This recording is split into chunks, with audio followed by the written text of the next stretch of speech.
পশ্চিমবঙ্গের কাতি থেকে দুই দুষ্কৃতী সাজিব এবং আব্দুলকে ধরেছে এনআইএ পশ্চিমবঙ্গ পুলিশের সহায়তায়। এনআইএ এক বিবৃতিতে স্বীকার করে যে পশ্চিমবঙ্গ পুলিশ সাহায্য করেছে। এখন কুচবিহারে নির্বাচনী প্রচারে গিয়ে মুখ্যমন্ত্রী মমতা বলেছেন যে পশ্চিমবঙ্গ পুলিশ 2 ঘন্টায় ধরে দিয়েছে। এটা যে একটা রাজনৈতিক বক্তব্য এবং পশ্চিমবঙ্গ পুলিশের সহায়তা নিয়ে রাজনীতি করছে পশ্চিমবঙ্গ সরকার, সেটা পরিষ্কার বুঝে যাচ্ছে। অথচ দেখুন, এনআইএ সূত্রে জানা যাচ্ছে যে কর্ণাটকে 12 জায়গায়, তামিলনাড়ুতে 5 জায়গায় এবং উত্তরপ্রদেশে 1 জায়গায় তল্লাশি চালানোর পর জানতে পারে যে সেই দুষ্কৃতী কাতিতে রয়েছে এবং পশ্চিমবঙ্গের পুলিশকে ইনফর্ম করেছিল। আর সেই সূত্রেই এনআইএ এসে গ্রেপ্তার করেছে বা আটক করেছে সেই 2 দুষ্কৃতীকে। এখন তৃণমূলের কুণাল ঘোষ টুইট করে বলছেন যে কাতির এক পরিবার রয়েছে যারা দুষ্কৃতীদের আসা যাওয়ায় সাহায্য করে এবং তাদের নিয়ে তদন্ত করা হোক। এটাও একটা রাজনৈতিক বিবৃতি এবং রাজনীতির খেলা, সেটা পরিষ্কার বোঝা যাচ্ছে। কিন্তু শুধু পশ্চিমবঙ্গের পুলিশ সাহায্য করেছে বলেই এটার ক্রেডিট নিতে চাইছেন মুখ্যমন্ত্রী মমতা। কিন্তু আশ্চর্যের বিষয় দেখুন যে এনআইএ নিয়ে পশ্চিমবঙ্গ সরকারের 2 অবস্থান। আমরা জানি যে ভূপতিনগর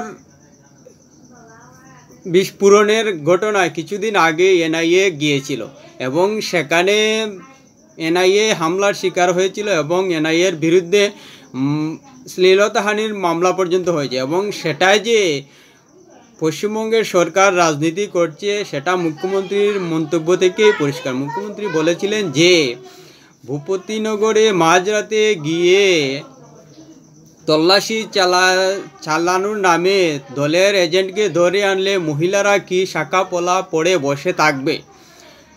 সেই এনআইএ, এখন সেই এনআইএ এত কষ্ট, এত পরিশ্রম, এত তদন্ত চালানোর পর জানতে পেরেছে যে কাতিতে রয়েছে এবং পশ্চিমবঙ্গ পুলিশকে ইনফর্ম করেছিল। আর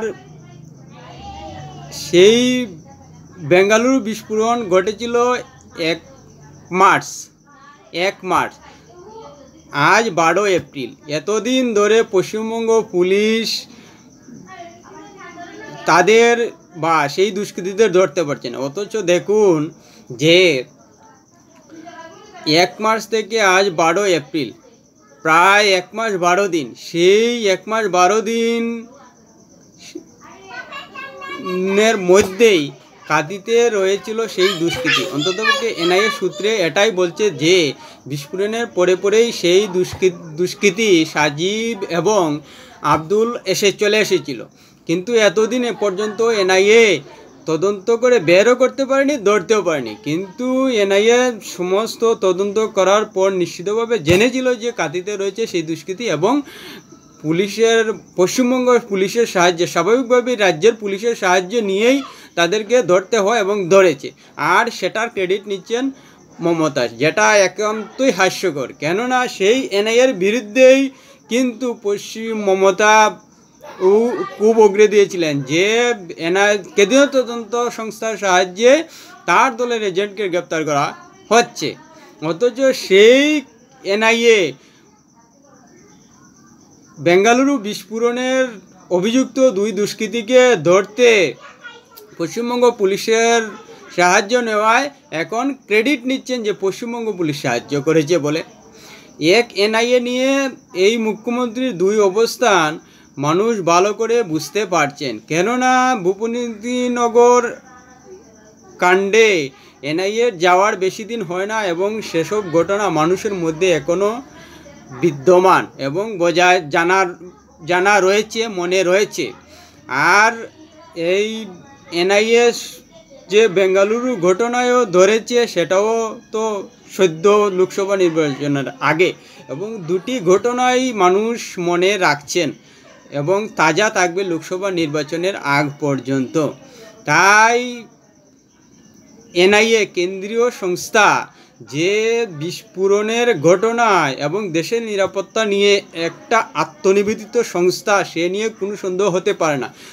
বিভূতিনগর ঘটনা এবং বেঙ্গালুরু বিস্ফোরণের ঘটনায় এনআইএর কার্যকারিতা নিয়ে কোনো সন্দেহ থাকতেই পারে না, কেউ বলতেই পারবে না। কেননা সেই কর্ণাটকে বিস্ফোরণ ঘটানোর পর পশ্চিমবঙ্গ এসে আশ্রয় নিয়েছে, সেটা তদন্তে বার করে সেই দুষ্কৃতীকে গ্রেপ্তার করতে সক্ষম হয়েছে এনআইএ। এবং পশ্চিমবঙ্গে ভূপতিনগরে ঘটনায় যে দুইজনকে গ্রেপ্তার করেছে, তারা যে এনআইএর কার্যকারিতা নির্ভুল রয়েছে সেটা বলাই যায়। এখন সেই এনআইএর ব্যাপার নিয়ে রাজনীতি করছে তৃণমূল কংগ্রেস, কিন্তু বিজেপির অবস্থান যদি দেখুন যে এনআইএর অবস্থান নিয়ে তাদের এক অবস্থান, তাই মানুষ বুঝতে পারছেন যে কে রাজনীতি করছে আর কে করছে না। ভিডিওটি ভালো লাগলে অবশ্যই কমেন্ট করবেন এবং পরবর্তী ভিডিও পেতে সাবস্ক্রাইব দিয়ে রাখবেন।